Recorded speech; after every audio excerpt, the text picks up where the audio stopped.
पिछली क्लास में हमने पढ़ा था विभाजिता के नियम।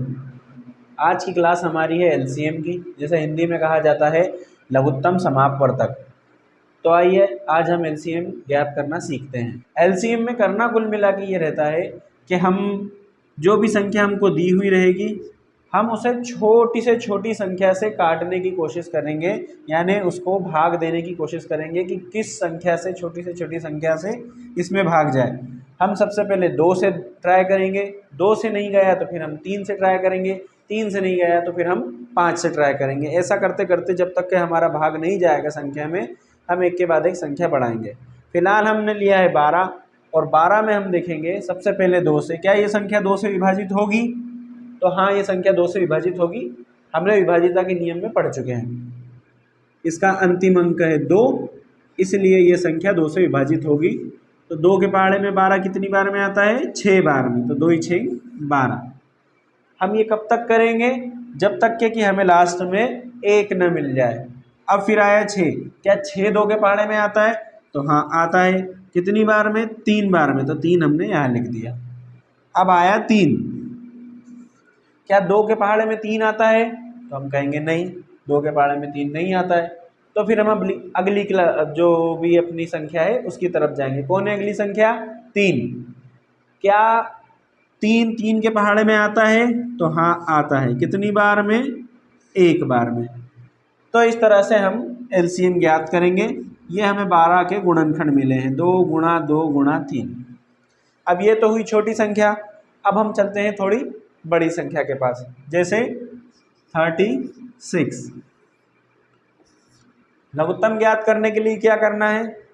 छोटी से छोटी संख्या देखनी है जिससे कि इसमें भाग चले जाए। तो सबसे पहले हम देखेंगे, क्या 2 के पहाड़े से इस संख्या में भाग जाएगा? हाँ जाएगा। कैसे? विभाजिता के नियम से। तो हमने देखा, अब इसको विभाजित किया तो 2 × 1 = 2 बची 1, कितना हो गया ये? 16। 2 × 8 = 16, हमें मिला 18। अब फिर हम 2 से देखेंगे तो हाँ 2 के पहाड़े से जाता है, हम काट देंगे। अब आया 9, क्या ये 2 के पहाड़े में आता है? तो नहीं, ये 2 के पहाड़े में नहीं आता है। तो हम 3 का पहाड़ा लेंगे।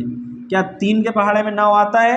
तो हाँ आता है। कितनी बार में? 3 बार में। 3 × 3 = 9, हमें क्या मिला? 3। हम चेक करेंगे, क्या 3 के पहाड़े में 3 आता है? हाँ आता है। कितनी बार में? 1।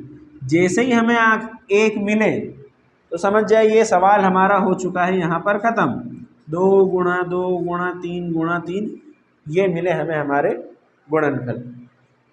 अब ये तो आसान सी संख्याएं हुई। हम बढ़ते हैं बड़ी संख्याओं की तरफ। अब हमने लिया 525। अब विभाजिता के नियम हम जान चुके हैं। हम सबसे पहले अंतिम संख्या देखेंगे। ये तो 2 के पहाड़े की है ही नहीं, मतलब ये 2 से विभाजित नहीं होगी पूरी संख्या। फिर हम 3 से देखें। 3 का नियम हमें पता है, हमें संख्या को जोड़ना रहती है। 5 और 2 7, 7 और 5 12। क्या 12 3 के पहाड़े में आता है? हाँ आता है। तो समझ जाइए फिर ये संख्या भी 3 के पहाड़े में आएगी। 3 × 1 = 3 बची 2, 3 × 7 = 21 बची 1, 3 × 5 = 15। क्या ये संख्या 3 के पहाड़े में आती है? हम फिर इनको जोड़ के देखेंगे अंकों को। तो 7 और 1 8, 8 और 5 कितना हो जाएगा? 13। क्या 13 3 के पहाड़े में आता है? नहीं आता। इसका मतलब ये संख्या भी 3 के पहाड़े में नहीं आएगी।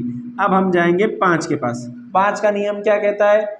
5 से कोई भी संख्या तब विभाजित होती है जब उसका अंतिम अंक 5 हो। मतलब ये संख्या 5 से विभाजित होगी। 5 × 3 = 15 बची 2, 5 × 25। फिर यहाँ से 5 से जाएगा, 5 × 7 = 35 होता है, सब जानते हैं। अब 5 के पहाड़े से तो नहीं जा सकता, 7 आ गया है। 7 कौन से पहाड़े में आता है?